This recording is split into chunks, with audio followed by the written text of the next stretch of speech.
নমস্কার, আমি অনির্বাণ চৌধুরী। শুরু করছি স্ট্রেট কাট।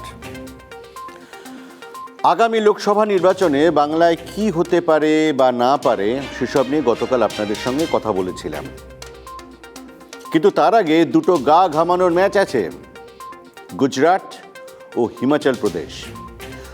দু রাজ্যেই এবছরের শেষে বিধানসভা নির্বাচন। গুজরাট প্রধানমন্ত্রীর রাজ্য, লোকসভা নির্বাচনের আগে সেমিফাইনালে এই রাজ্যে বিজেপির কিন্তু শুধু জিতলেই চলবে না, বেশ বড় ব্যবধানে জিততে হবে। একটাই কারণ, লোকসভা ভোটের আগে তাহলে তারা বুক ঠুকে বলতে পারবেন যে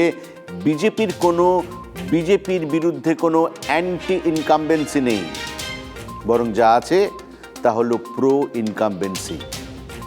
যে কথাটা উত্তরপ্রদেশের ভোটের রেজাল্ট বেরোনোর পর যোগীকে সামনে রেখে বলা হচ্ছিল, প্রায় আড়াই দশক গুজরাটে বিজেপি এক টানা ক্ষমতায়।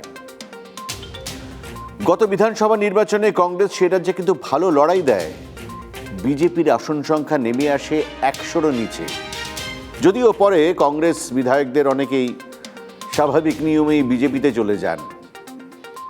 খোদ প্রধানমন্ত্রীর রাজ্যেও যে দল ভাঙানোর খেলাটা চলছে তা গেরুয়া শিবিরের অস্বীকার করার জায়গা নেই।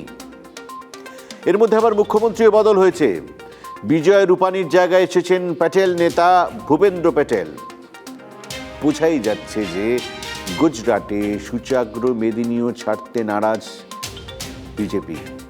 সেই জন্য তৈরি হচ্ছে স্ট্র্যাটেজি, আর সেই স্ট্র্যাটেজির পার্ট হিসেবেই আজ নিজের রাজ্যে পা রাখলেন প্রধানমন্ত্রী। গেলেন কোথায়?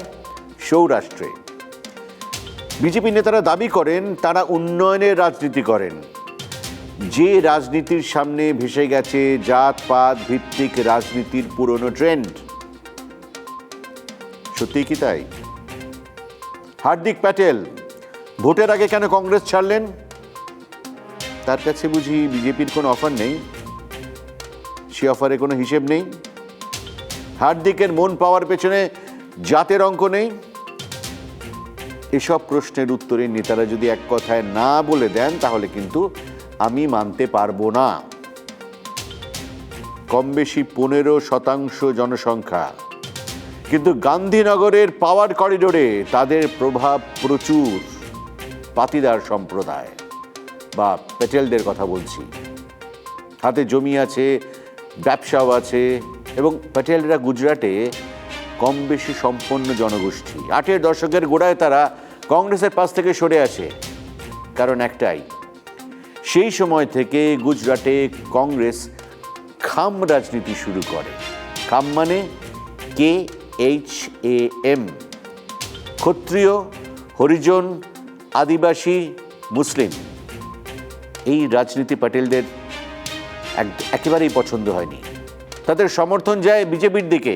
7-এর দশকে কংগ্রেস আমলে চিমন ভাই প্যাটেল আর জনতা সরকারের বাবু ভাই প্যাটেল।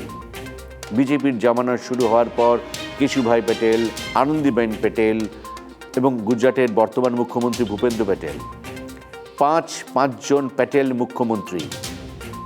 বুঝতে অসুবিধে হয় না যে মোদি রাজ্যে এই সম্প্রদায়ের রাজনৈতিক প্রভাব কতটা। একটু আগেই বললাম, আজ প্রধানমন্ত্রী গেলেন সৌরাষ্ট্রে। সৌরাষ্ট্র যেখানে পাতিদার কিংবা প্যাটেলরা সংখ্যায় অনেক, সেখানেই পাতিদার সমাজের উদ্যোগে আয়োজিত জনসভায় যোগ দিলেন মোদি আজ। সেটা কি ভোটের হিসেব নয়?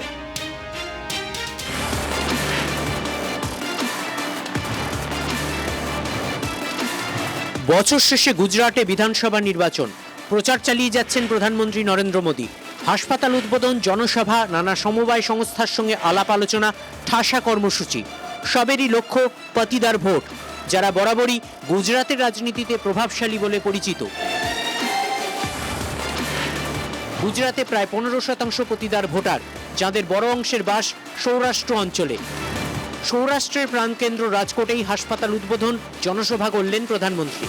पूज्य बापू और सरदार वल्लभ भाई पटेल की इस पवित्र धरती के संस्कार है कि 8 साल में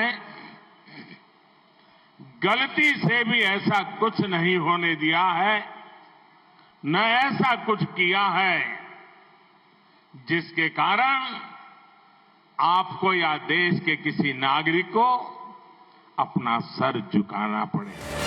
পতিদার বা প্যাটেল সম্প্রদায়ের মধ্যে দুটি বড় ভাগ আছে, কারভা প্যাটেল ও লিউভা প্যাটেল। লিউভা প্যাটেলরা সংখ্যায় কিছু বেশি। কারভা প্যাটেলদের নেতা হার্দিক প্যাটেল কংগ্রেস ছেড়েছেন। জল্পনা তিনি বিজেপিতে যোগ দিচ্ছেন। কংগ্রেস ছাড়ার পর হার্দিকের মন্তব্য,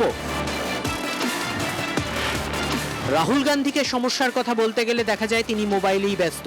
দিল্লি থেকে কেন্দ্রীয় নেতারা গুজরাটে এলে রাজ্যের কংগ্রেস নেতারা তাদের কাছে ঠিক সময় চিকেন স্যান্ডউইচ পৌঁছে দেওয়ায় বেশি মন দেন। কংগ্রেসের নিন্দা আর বিজেপির ঢালাও প্রশংসা। হার্দিকের মন্তব্য, গুজরাটে বিজেপি দীর্ঘদিন ক্ষমতায়, মানুষ নিশ্চয়ই তাদের উপর আস্থা রাখেন। নিরাপত্তা, শান্তি ও উন্নয়ন নিয়ে এসেছে বিজেপি। রাজ্যের মানুষ তাদের এই চোখেই দেখেন। তবে আপের প্রশংসাও করেছেন তরুণ প্যাটেল নেতা। দর কষাকষির ক্ষমতা তাঁর আছে। আবার লিউভা প্যাটেল নেতা নরেশ প্যাটেলের দরজায় পৌঁছে গেছে কংগ্রেস। মোদির রাজ্যে তাই কোনো রকম ঝুঁকি নিতে চাইছে না বিজেপি।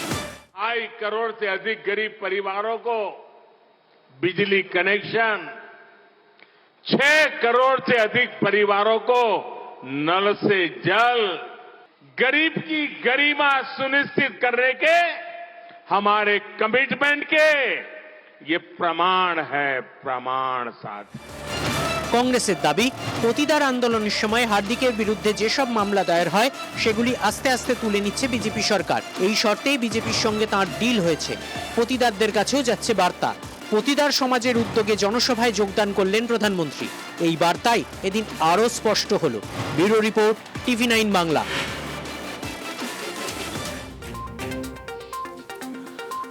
শত্রুও যখন প্রশংসা করতে শুরু করে তখন দুটো সম্ভাবনা সামনে আসে। এক, শত্রু নতুন কোনো শয়তানি ছক কষছে এবং প্রশংসার আড়ালে ছুরি মারার পরিকল্পনা করছে। দ্বিতীয়, কাজটা এমনই ভালো যে শত্রুরও তারিফ কুড়িয়ে নিচ্ছে। ভারতের ক্ষেত্রে দ্বিতীয়টা সত্যি। স্বাধীন নিরপেক্ষ বিদেশ নীতি, রাষ্ট্রপুঞ্জে রাশিয়ার বিরুদ্ধে একটি পদক্ষেপেও রাশিয়ার বিরুদ্ধে কোনো পদক্ষেপে পা মেলাননি নয়াদিল্লির প্রতিনিধি। আবার জাপানে মাত্র কয়েকদিন আগে কোয়াড বৈঠকেও প্রধানমন্ত্রী নরেন্দ্র মোদী ভারত ও প্রশান্ত মহাসাগরে চীনা আগ্রাসন রোখার পরিকল্পনা সেখানেই তৈরি করলেন। আপনার টেলিভিশন স্ক্রিনে যে স্টিল ছবিটা দেখতে পাচ্ছেন সেটাই এখন সিন্ধুর দুপারে আলোচনার কেন্দ্রবিন্দু। মার্কিন অর্থনৈতিক মডেলে 12টি দেশকে সামিল করা হয়েছে, যাদের মিলিত অর্থনীতি বিশ্বের মোট জিডিপির 40%। Huge figure. একটা শক্তিশালী ব্লক। চীন বিদ্রুপ করে একে এশিয়ান নেটো বলেছে। এই এশিয়ান নেটোর প্রধানকে, ছবিটা দেখুন, প্রধানকে বুঝতে অসুবিধে হবে না। নরেন্দ্র মোদী চীন প্রতিরোধী গোষ্ঠীর প্রধান, অলিখিত প্রধান। আবার রাশিয়ার সঙ্গে পুরনো বন্ধুত্ব থেকে 1 ইঞ্চিও কিন্তু সরেনি ভারত। পাকিস্তানের প্রাক্তন প্রধানমন্ত্রী ইমরান খান সেটাকেই তারিফ করেছেন বা করতে বাধ্য হয়েছেন। পাকিস্তানের অর্থনীতি এখন তলানিতে। দুর্ভাগ্যের সঙ্গে লড়াই করার হিম্মতটাই হারিয়ে ফেলেছেন পাকিস্তানের নাগরিকরা। IMF এর শর্ত অনুযায়ী পাকিস্তান সরকার ঘরোয়া বাজারে জ্বালানি তেলে ভর্তুকি তুলে নিয়েছে বা তুলে নিতে বাধ্য হয়েছে। গ্যাসোলিন ও ডিজেলের দাম লিটারে 30 রুপি বেড়েছে। ডলারের নিরিখে পাকিস্তানি রুপি ডাবল সেঞ্চুরি পেরিয়ে গিয়েছে। কয়েকদিনের মধ্যেই বিদ্যুৎ মাশুল ইউনিট প্রতি 11 টাকা করে বাড়তে পারে। ভাবতে পারেন? ইমরান খান টুইটে লিখেছেন, আমদানি করা সরকারের বিদেশি আনুগত্য, তার মূল্য দিচ্ছে দেশ। 20% অথবা লিটারে 30 রুপি বেড়েছে পেট্রোল ডিজেলের দাম। পাকিস্তানের ইতিহাসে এটা সর্বাধিক দাম বাড়া। অথচ রাশিয়ার থেকে 30% সস্তায় তেল কেনার উদ্যোগে এগোয়নি কিন্তু এই অপদার্থ সরকার। অন্যদিকে মার্কিন জোটসঙ্গী ভারত রাশিয়া থেকে সস্তায় তেল কিনছে। ভারত পাকিস্তানি মুদ্রায় 25 রুপি তেলের দাম কমিয়েছে। ইমরান খানের আক্রমণ অবশ্যই রাজনৈতিক। কঠিন পরিস্থিতিতে দেশবাসীকে খেপিয়ে তুলতে চাইছেন তিনি। ভারতের উদাহরণ সামনে রেখে আম পাকিস্তানিকে তাতিয়ে দিতে চাইছেন তিনি। কিন্তু পাকিস্তানের এই দুর্দশায় দায় কি তিনিও এড়িয়ে যেতে পারেন? একদিনে কি ডুবে গেল পাকিস্তান?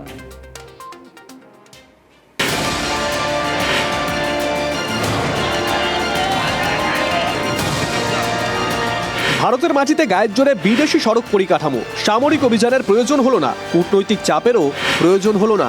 নিজের পাপের ভারে ডুবে গেল শয়তানের নৌকা। পাক অধিকৃত কাশ্মীরে চীনা পাক অর্থনৈতিক করিডোরের বিরুদ্ধে সরব হলেন সাধারণ মানুষ। বিক্ষোভের প্রতিধ্বনি শোনা গেল করাচি থেকে বালুচিস্তান পর্যন্ত। গিলগিট বাল্তিস্তানের মানুষের আশঙ্কা, অর্থনৈতিক করিডোরের নামে গোটা প্রদেশটাই চীনকে বিক্রি করে দিচ্ছে পাকিস্তান। পাক সেনা যেভাবে গায়ের জোরে জমি দখল করছে, তার থেকেই জনমানসে আতঙ্ক ছড়িয়েছে। প্রকল্পে হাজারো প্রশ্ন। 2015 সালে ঢাকঢোল পিটিয়ে সিপিইসি কাজ শুরু হয়। নিজের ক্ষমতায় আত্মবিশ্বাসী নয় পাকিস্তান, চীনের থেকে ধার করে ধনী হতে চেয়েছিল তারা। আশা ছিল সিপিইসি পাকিস্তানের জিডিপির 2.5% বাড়িয়ে দেবে, দেশের চাহিদা মিটিয়ে উদ্বৃত্ত বিদ্যুৎ রপ্তানি হবে। 2030-এর মধ্যে 23 লক্ষ পাকিস্তানি চাকরি পাবে। 2018-এ সিপিইসির প্রথম পর্যায়ের কাজ শেষ হয়। সেখানেও অধিকাংশ প্রকল্প ডেডলাইন পেরোতে পারেনি, কিন্তু আমজনতাকে উন্নয়নের রূপকথা শুনিয়েছিলেন শাসক গোষ্ঠী। 2022-এ আর তার উপায় নেই, ঝুলি থেকে বিড়াল বেরিয়ে পড়েছে, তাকে আর রুমাল দিয়ে ঢাকা যাচ্ছে না। সিপিইসির 15টি প্রকল্পের মধ্যে মাত্র 3টি শেষ হতে পেরেছে। সিপিইসির বিদ্যুৎ প্রকল্পগুলির ভবিষ্যৎ গভীর অন্ধকারে। চীনা বিদ্যুৎ কোম্পানিগুলো বকেয়া অর্থ দাবি করছে। 159 কোটি মার্কিন ডলার চীনা ঋণ শোধ করতে বাকি। ঋণ শোধ করতে না পারায় মুঠো বন্ধ করে দিয়েছে বন্ধু চীন। সিপিইসি নিয়ে নিজের দেশ, নিজের পার্টিতে প্রশ্নের মুখে পড়েছেন জিনপিং। আর পাক চীন সম্পর্কে প্রথমবার তিক্ততা এসেছে। শুধু তাই নয়, শ্রীলঙ্কার পরে পাকিস্তানও ঋণ খেলাপির দিকে এগোচ্ছে। 13,000 কোটি ডলার বৈদেশিক ঋণে ডুবে পাকিস্তান। বার্ষিক কিস্তিতে 1400 কোটি ডলার শোধ করতে হবে। পাকিস্তানের বৈদেশিক মুদ্রা সঞ্চয় 750 কোটি ডলার। বার্ষিক কিস্তি শোধ করার মতন মুদ্রা সঞ্চয় নেই পাকিস্তানের। বৈদেশিক মুদ্রাভাবে পাকিস্তানে আমদানি বন্ধের আশঙ্কা। সিন্ধুপাড়ে বর্ষায় প্রথম ফোঁটা পড়ার আগেই শুকিয়ে যেতে পারে পাকিস্তান। ভরসা একমাত্র আন্তর্জাতিক অর্থ ভাণ্ডারের কাছে ভিক্ষা করা। কিন্তু এই ভিক্ষা পেতেও এফএটিএফ এর অনুমোদন প্রয়োজন। সন্ত্রাসের আতুরঘর তালিবানের বন্ধু পাকিস্তান, অত সহজে ভিক্ষাও মিলবে না। Bureau report, TV9 Bangla. প্রকৃত বন্ধুত্ব, স্বার্থের সম্পর্ক, তফাৎটা কোথায় দেখে নিন। ভারতের বিপদে সবসময় পাশে দাঁড়িয়েছে সোভিয়েত রাশিয়া, আর রাশিয়া যখন কোণঠাসা তখন ভারত মস্কোর পাশে। আর চীন এতদিন অল ওয়েদার ফ্রেন্ড বলে কত গলাবাজি হলো, আর পাকিস্তান বিপদে পড়তেই চীন উধাও, জাস্ট ভ্যানিশ। পাকিস্তানি চীন এখন ভিলেন। শহরে শহরে চীন বিরোধী বিক্ষোভ চলছে। চীনা দেখলেই পেটানো হচ্ছে। এটা অন্যায়, অবশ্যই অন্যায়। কিন্তু পাকিস্তানের নেতারা যখন দেশকে লুটছিলেন, দেশবাসী কি ঘুমিয়েছিলেন? পাকিস্তানের মানুষের তাদের সামনে নেতারা দুটো গাজর ঝুলিয়ে দেন, আর গোটা দেশ হিতাহিত ভুলে তার পেছনে ছোটে। এই দেখুন না, হাঁড়িতে চাল নেই, আর পাকিস্তানে প্রাণ কাঁদছে ইয়াসিন মালিকের জন্য। কাশ্মীরের জঙ্গি ইয়াসিন মালিক, তাকে ভারতের NIA আদালত যাবজ্জীবন কারাদণ্ড দিয়েছে। ব্যাস, পাকিস্তানের শাহবাজ শরীফের চোখে ইয়াসিন শহীদ।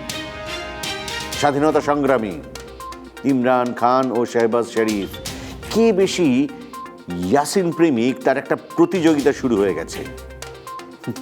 নিজেদের দেশে কোটি কোটি মানুষ না খেয়ে মরছে, আর তোমাদের প্রাণ কাঁদছে কাশ্মীরের জন্য। পাল্টা প্রশ্ন উঠছে, লস্কর প্রধান হাফিজ মোহাম্মদ সাইদকে কেন জেলে পাঠালো পাকিস্তান? এতদিন তো সে দেশে সাইদ বীরের মর্যাদা পেয়ে দিব্যি ছিলেন। কেননা পাঠাতেই হবে, পাঠাতেই হতো। কারণ হাফিজকে জেলে না পাঠালে FATF এর ধূসর তালিকা থেকে মুক্তি মিলবে না। তাহলে IMF আর ভিক্ষে দেবে না, আর ভিক্ষে না পেলে পাকিস্তানের অর্থনীতি মরে যাবে, পাকিস্তান টুকরো টুকরো হয়ে যাবে। এতদিন মোল্লাতন্ত্রের কাছে মাথা বিকিয়ে এখন ড্যামেজ কন্ট্রোলের চেষ্টা। গত কয়েক বছরে তিল তিল করে শেষ করেছে সে দেশের শাসকেরা। ভারতের সঙ্গে পাল্লা দিতে গিয়ে সেনাবাহিনীর খাতে কাঁড়ি কাঁড়ি টাকা ঢালা হয়েছে দেশবাসীর ভাত রুটির ব্যবস্থা না করেই। অনুন্নয়ন বলতে যা বোঝায় তার সবই আছে পাকিস্তানে। সঙ্গে আছে সন্ত্রাসবাদ, জনসংখ্যার বিপুল বোঝা, নেতাদের লাগাম ছাড়া দুর্নীতি আর সেনা শাসনের দীর্ঘ ইতিহাস তো আছেই। দুদেশেরই স্বাধীনতার বয়স সমান। ভারত যখন এক পরিণত গণতন্ত্র, তখন পাকিস্তানের গায়ে লাগছে ব্যর্থ রাষ্ট্রের তকমা। সে দেশের অর্থনীতির দিকে যদি একবার তাকানো যায় তাহলে কি দেখা যাবে? ৯এর দশকে ভারতে আর্থিক সংস্কার শুরু হয়, মধ্যবিত্তের সংখ্যাও বাড়ে। পাকিস্তান আজও আর্থিক সংস্কারের পথে ঠিকমতো হাঁটা শুরুই করতে পারেনি। পাকিস্তান তুলো রপ্তানি করে, যা আসে তেল কিনতে বেরিয়ে যায় তার চেয়ে বেশি। বৈদেশিক বাণিজ্যে ঘাটতি এতটাই যে ২ মাসের বেশি আমদানি খরচ চালানোরও ক্ষমতা নেই। ২০০৭ সাল থেকে প্রায় ৪০% কমেছে পাকিস্তানি রুপির দাম। লোডশেডিং প্রতিদিনের সমস্যা, বিদ্যুতের অভাবে ব্যাহত হচ্ছে আর্থিক বিকাশ। এরকম আরও নানান মাপকাঠিতেই পাকিস্তান প্রবলভাবে পিছিয়ে। সব বলতে গেলে রাত কাবার হয়ে যাবে। বিদেশি আর্থিক সাহায্যে দেশ চলছে, টাকা জোগাচ্ছে আমেরিকা। তার কথা শুনে চলতে গিয়ে আবার স্বাধীন বিদেশ নীতির জলাঞ্জলি। স্বাধীনতার পর ৬.৫ দশকের মধ্যে ৪ দশক জুড়ে পাকিস্তানে চলেছে সেনা শাসন। বিদেশি আর্থিক সাহায্যে ২/৩ আবার সেনাবাহিনীর খরচ মেটাতে চলে যায়। ভারতের সঙ্গে সংঘাতের আশঙ্কা দেখিয়ে বছর বছর সেনার বাজেট বাড়ে। ভাত জোটে না গরিবের। সন্ত্রাসের মদদ দেওয়ার নীতি আজ হয়ে উঠছে ফ্র্যাঙ্কেনস্টাইন। করাচি শহরে ঘর বাড়ি তৈরি করে ফেলেছে পাক তালিবান। আর ওয়াজিরিস্তান তো তাদের স্বর্গরাজ্য, কেই বা হাত দেয় সেখানে। যার ফল দেশ জুড়ে বাড়ছে মৌলবাদ। সরাসরি সেনা শাসন জারি হলে থমকে যাবে বিদেশি অনুদান। তাই সামনে না এসে এখন নির্বাচিত সরকারকে পেছন থেকে চালায় সেনা। স্বাধীনতার ৭.৫ দশক পরও গণতন্ত্র হামাগুড়ি দিচ্ছে। উন্নয়ন সুশাসন যে সোনার পাথর বাটির মতো শোনাবে তাতে আর আশ্চর্য কি? Bureau report, TV9 Bangla. চীন ও পাকিস্তানের পাশে নেই। চীন অবশ্য চাইলেও পাকিস্তানকে সাহায্য করতে পারবে না। করোনা অতিমারির জন্য চীনের ভাবমূর্তি এতটাই ক্ষতিগ্রস্ত হয়েছে। চীন ভেবেছিল করোনা পরবর্তী সময়ে বিশ্ব অর্থনীতির দখল তারাই নেবে। বাদ সাধল করোনার ৪র্থ সংক্রমণ। চীনের সাংহাই বন্দর প্রায় ১ মাস বন্ধ রাখতে হলো। রফতানি তলিয়ে তলিয়ে তলানিতে পৌঁছলো। তারপর জিনপিংয়ের অসুস্থতা। তিনি কেমন আছেন কেউ জানে না। গোয়েন্দা সূত্রের খবর, জিনপিং মস্তিষ্কের জটিল অসুখে ভুগছেন। জিনপিং নিজের ভুল নীতির কারণে দলের অন্দরেই এখন সমালোচিত হচ্ছেন। এবারের পার্টি কংগ্রেসে কি হয় সেদিকে সকলের নজর। অন্যদিকে কৃষ্ণসাগরে সেই তীরে খেলাও কিন্তু ঘুরে গেছে সেখানে। যুদ্ধ শুরুর ৩ মাস পরে দানবাস প্রদেশে রুশ দখল কায়েম হতে চলেছে। রাশিয়ার দাবি তেমনই। তবে ইউক্রেন জোরের সঙ্গে দাবি করেছে তারা রাশিয়ার স্বপ্ন সফল হতে দেবে না। ইউক্রেন তাদের স্বাধীনতা কায়েম রাখবে, দাবি করেছেন জেলেনস্কি। ইতিমধ্যে সামনে এলো চাঞ্চল্যকর গোয়েন্দা তথ্য। ককেশাস অঞ্চলে পুতিনের ওপরে নাকি প্রাণঘাতী হামলা হয়েছিল, কিন্তু তিনি বেঁচে গিয়েছেন।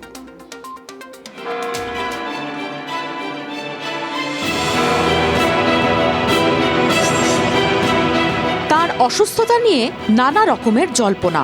কদিন আগেই এক প্রাক্তন ব্রিটিশ গুপ্তচর দাবি করেন ভ্লাদিমির পুতিন গুরুতর অসুস্থ। আবার পুতিনের ঘনিষ্ঠ এক রুশ ধনকুবেরের দাবি ছিল রাশিয়ার প্রেসিডেন্ট নাকি ব্লাড ক্যান্সারে আক্রান্ত। এইবার ইউক্রেনের দিক থেকেই এলো চাঞ্চল্যকর খবর বেরিয়েছে ইউক্রেনের কাগজ ইউক্রেন আজকা প্রাভোধায়। খবরটা দিয়েছেন সে দেশের প্রতিরক্ষা গোয়েন্দা বিভাগের প্রধান মেজর জেনারেল কিরিলো বুদানভ। ২৪শে ফেব্রুয়ারি ইউক্রেনে হামলা শুরু করে রাশিয়া। বুদানভের দাবি, যুদ্ধ শুরুর কয়েকদিনের মধ্যেই পুতিনকে হত্যার চেষ্টা হয়। কৃষ্ণসাগর ও কাস্পিয়ান সাগরের মাঝে ককেসাস অঞ্চলে পুতিনের ওপর হামলা হয়। তবে সেই হামলায় রুশ প্রেসিডেন্টের কোনো ক্ষতি হয়নি। কোথায় হামলা, কারা পুতিনকে হত্যার চেষ্টা করেছিল, এসব কিছুই বলেননি ইউক্রেনের ওই সেনাকর্তা। এই মাসের গোড়ায় ব্রিটেনের টিভি চ্যানেল স্কাই নিউজকে বুদানভ বলেন, অগাস্টের মাঝামাঝি রাশিয়া ইউক্রেন যুদ্ধের মোড় ঘুরে যাবে। এ বছরের মধ্যেই রাশিয়ার প্রেসিডেন্ট বদলে যাবে। যুদ্ধও শেষ হবে। পুতিনকে সরানোর জন্য রাশিয়ায় অভ্যুত্থানের চেষ্টা হচ্ছে, আর সেই চেষ্টা সফল হবেই। 2017 সালে প্রাক্তন কেজিবি এজেন্ট পুতিন নিজেই বলেন তাকে 5 বার হত্যার চেষ্টা হয়েছে। ইউক্রেনের সেনাকর্তার এবারের দাবি নিয়ে মুখ খোলেনি Kremlin. Bureau report, TV9 Bangla. Straight cut আজ এ পর্যন্তই। আবার দেখা হবে সোম থেকে শনি প্রতিদিন রাত 10টায়। দেখতে থাকুন TV9 বাংলা। TV9 বাংলা, প্রথম থেকেই প্রথমে। Good bye.